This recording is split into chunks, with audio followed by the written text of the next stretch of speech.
Chennai shopping మాల్లో ఉగాది వేడుకలు. మీ పండుగ షాపింగ్ చెన్నై షాపింగ్ మాల్లో చేయండి. అందమైన వస్త్రాలతో పాటు విలువైన బహుమతులు పొందండి.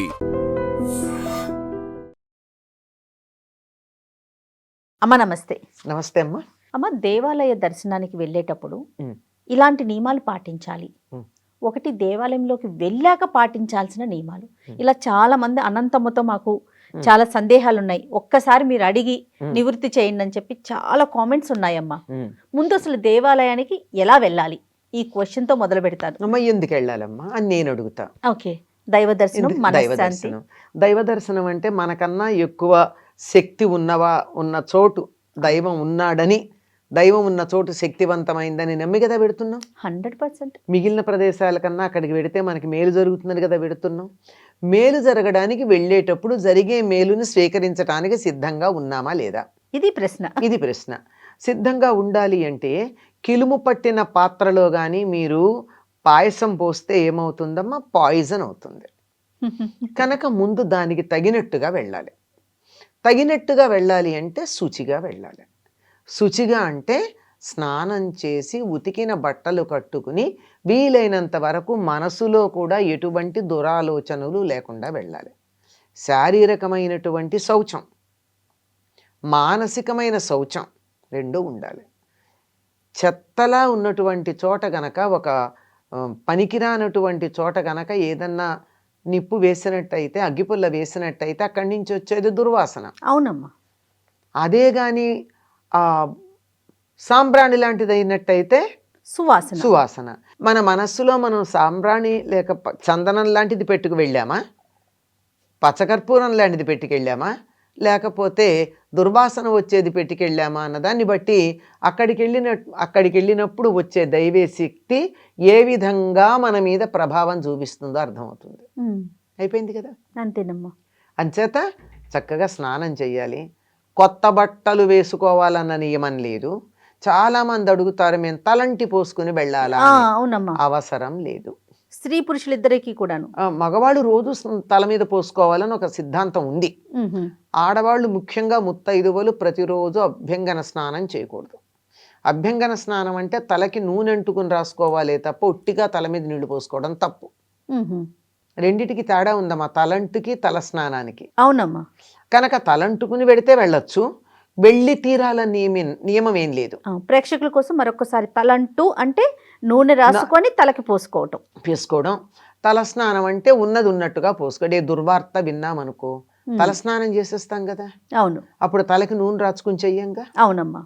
అంటే ఇది తల స్నానం ఎప్పుడు చేస్తామో, తలంటి ఎప్పుడు పోసుకుంటామో మనకు అర్థమైపోయింది. అంతే. చక్కగా పోసుకుంటే పోసుకోవచ్చు, తలంటి పోసుకుంటే పోసుకోవచ్చు, కానీ పోసుకోవాలన్న నియమం అయితే లేదు. శుచిగా స్నానం చేసి ఉతికిన బట్టలు, కొత్త బట్టలు కట్టుకోవాలి, పట్టు బట్టలు కట్టుకోవాలి, ఇలాంటి నియమాలు కూడా ఏం లేవు. ఉతికినటువంటి బట్టలు కట్టుకుని చక్కగా దేవాలయానికి వెళ్ళాలి. సాధారణంగా కొంతమంది అయితే అమ్మ దగ్గరలో ఉంటే చెప్పులు వేసుకోకుండా పెడతారు ఇంటి నుంచి. కానీ దూరం ఉంటే చెప్పులు వేసుకుంటాం, బయట వదిలేస్తాం.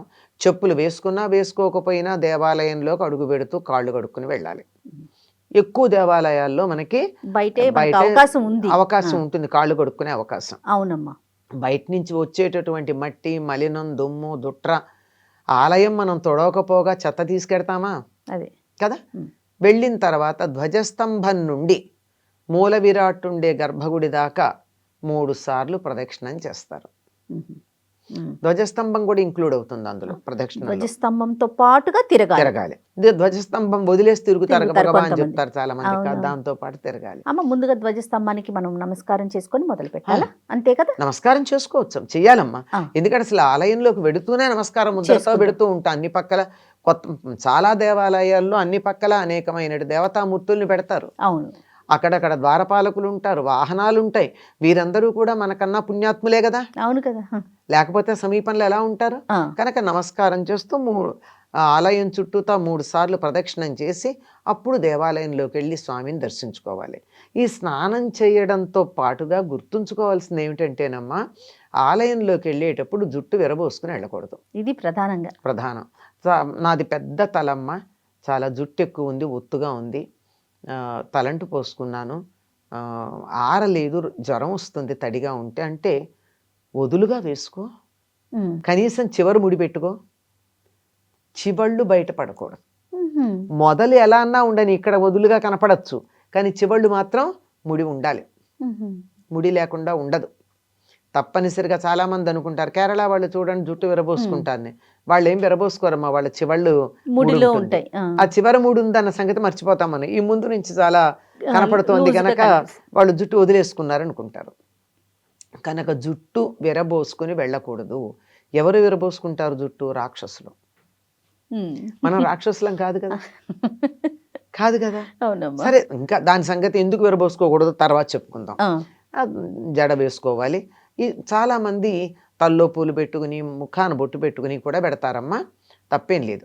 అసలు ముఖాన బొట్టు ఉండాలి తప్పనిసరిగా. అవును. అది ఆడా మగ అన్న తేడా లేదమ్మా, ఆహా. అందరి ముఖాన బొట్టు ఉండాలి. ఆ. మగవాళ్ళు కూడా జుట్టు పెంచుకునే వాళ్ళు, పిలక ఉన్న వాళ్ళు ఉంటారు, వాళ్ళు కూడా విరబోసుకోకూడదు. వాళ్ళు కూడా పిలకని కానీ జుట్టుని కానీ ముడి వేసుకోవాల్సిందే. కట్టుకునే దగ్గరికి వెళ్ళాలి వెళ్ళి అంతే కొట్టుకుని వెళ్ళవలసిందే. అమ్మా.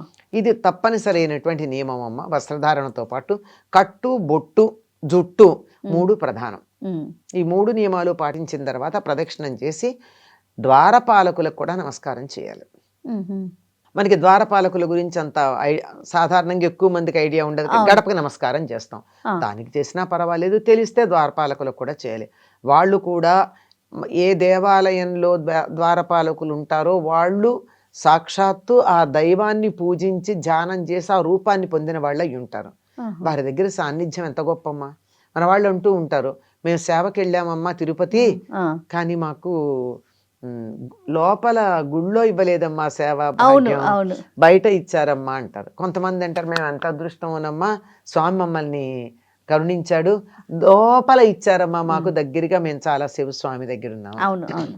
ఇట్లా ఒకరోజు 2 గంటలో ఉండడానికే అంత అదృష్టం అనుకుంటే, నిరంతరం స్వామి యొక్క ద్వారపాలకులుగా ఉండాలంటే ఎంత పుణ్యాత్ములై ఉండాలి. అవును. కనుక వారికి నమస్కరించుకోవాలి.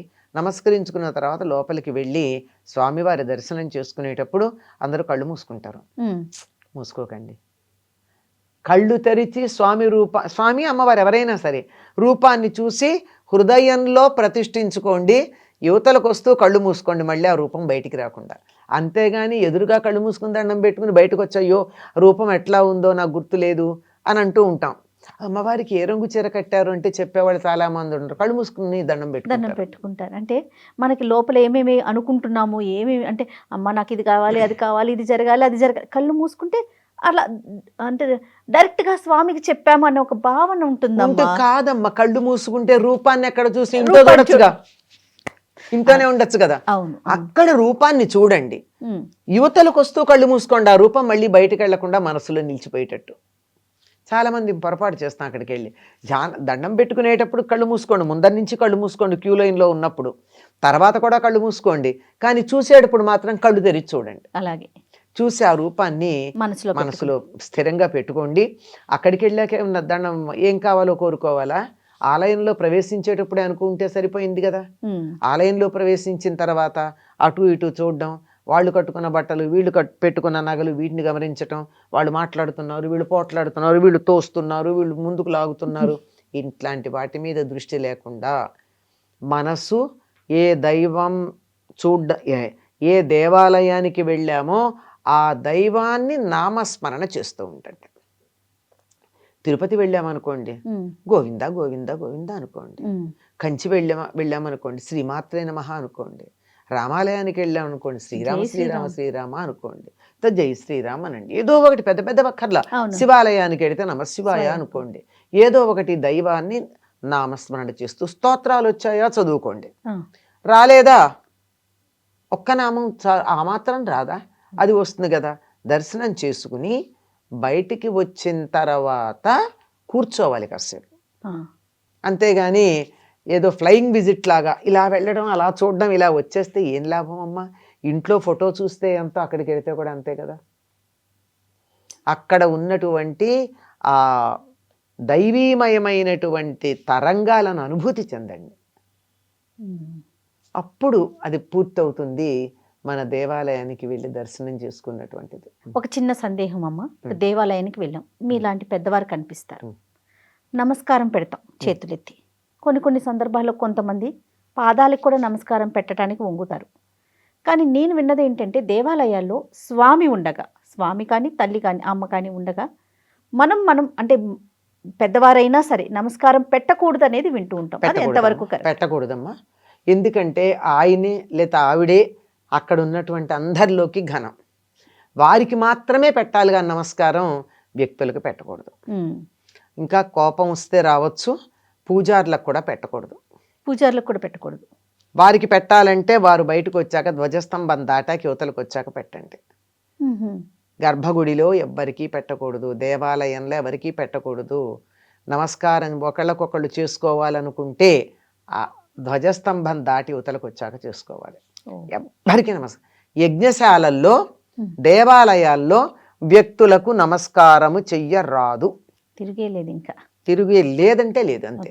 తర్వాత దేవాలయ దర్శనం తర్వాత డైరెక్ట్గా మన ఇంటికే వెళ్ళాలి, ఇంకా వేరే వారికి ఏదైనా అవసరం పడినా కూడా వెళ్ళకూడదు అనేది కూడా వింటూ ఉంటాం. అమ్మా, ఆ పుణ్యమంతా మా ఇంటికే రావాలనేటటువంటి ఆశ అంతే, అంతకన్నా ఇంకేం వస్తే మనకే వస్తుందని. ఆ దేవాలయానికి వెళ్ళి వస్తే ఏదో పుణ్యం వస్తుందని కదా ఆశ. పుణ్యం మీద కూడా విపరీతమైన లోభబుద్ధి. అమ్మో, నేను మీ ఇంటికి వస్తే దేవాలయం యొక్క ఫలం అంతా ఏదన్నా నాకు వైబ్రేషన్స్ నాకుండి నీకు వచ్చేస్తే ఎట్లా, నాకు రావాలి కదా. అంతే తప్ప వేరే ఏం లేదు. ఏమీ కాదమ్మా, వెళ్ళవచ్చు.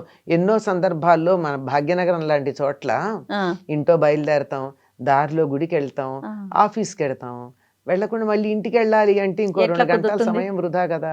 అలాంటి ఇది ఆలోచించి గుడికి వెళ్ళని వాళ్ళు చాలా మంది ఉన్నారు. ఎంత భయంకరమైనటువంటి పరిస్థితి అమ్మా. ఇది ఆలోచించి ఇంకా ఆలయాలకు వెళ్ళట్లేదు, ఆలయాలకు వెళ్ళట్లా.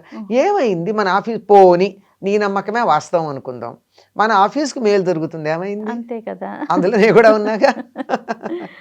రైట్ అమ్మా, చాలా సంతోషం అమ్మా, నమస్తే.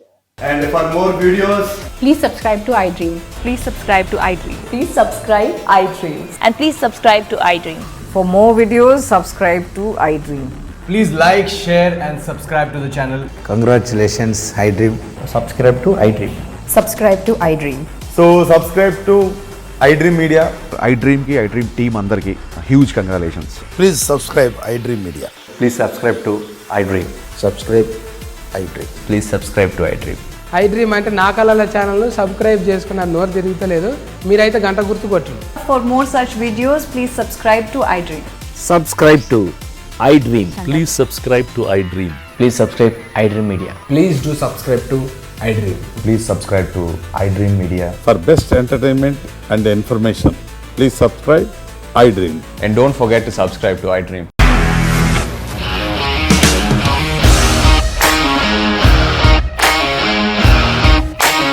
ఇండస్ట్రీలో కమిట్మెంట్ ఇష్యూస్ వస్తే నీకు కూడా వచ్చినట్టు మార్నింగ్ తీసుకెళ్ళాలంటే కొట్టి పడేసాడు.